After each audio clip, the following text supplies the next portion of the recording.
Bristol and beyond, hope you guys are doing okay with this ongoing lockdown. As people are starting to think a bit more about being able to leave their houses again, we've gotten some questions about how to prevent separation anxiety from developing in our pets. So once again, I've got some top tips to help us through.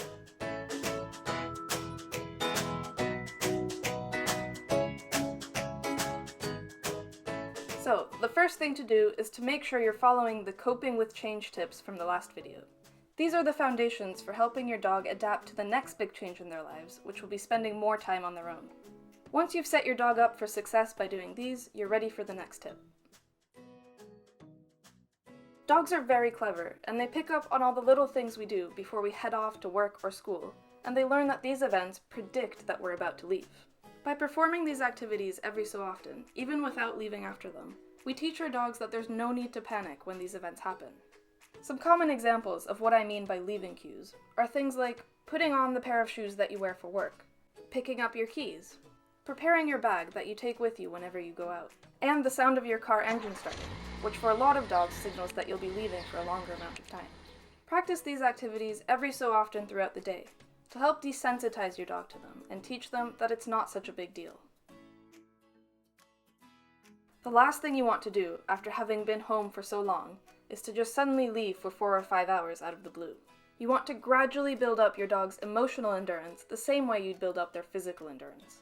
Start with little things, like just leaving them in the other room or behind a baby gate for 20-30 minutes at a time, enough for an episode on Netflix. Once they're comfortable with this, increase this to an hour, or even 2 if they're okay with it.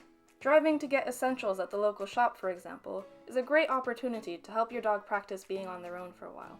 As with anything, practice makes perfect, so help your dog gradually learn to be okay on their own again. Signs of separation anxiety aren't always obvious when you return home. Just because your dog wasn't destructive or they didn't have an accident doesn't mean that they were coping well with being left on their own. The best way to check what your dog is up to while you're away is to set up a camera and see for yourself. If you're just leaving for a few minutes, why not prop up your phone and have it record a video? If you're leaving for longer, there are many affordable pet cameras available online, some of which even let you watch what your pet is doing in real time on your phone. By seeing firsthand what your pet is up to while you're away, you'll be able to judge what amount of time they're able to cope with. And then you'll be able to gradually increase that time from there, rather than pushing them past what they're comfortable with. You'll also be able to see if there are any specific triggers that are upsetting your dog, so that next time you leave, you can put things in place to prevent these. These are great tips for preventing separation anxiety, especially for dogs who didn't have any issues previously and may just be a bit out of practice now. However, if your dog starts displaying severe signs of separation anxiety, including physical symptoms like panting, drooling, panicking to the point that they're injuring themselves, or if they're destroying doors and windows by trying to escape, please get professional help from a veterinarian or a certified clinical animal behaviorist. Before we wrap up, let's have a look at what we've been up to back at the center. This week, staff have been using the extra one-on-one time with the animals to work on training and enrichment.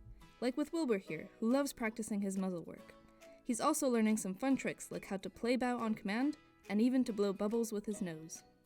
So, to finish up, let's quickly recap our main points.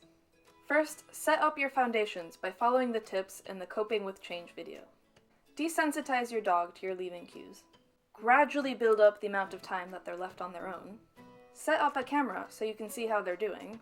And if your pet is really struggling, don't be afraid to get in touch with your vet. That's it for this video. I hope you found that helpful.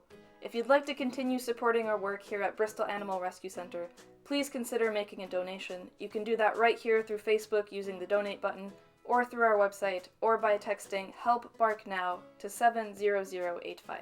Thanks for watching, and stay safe.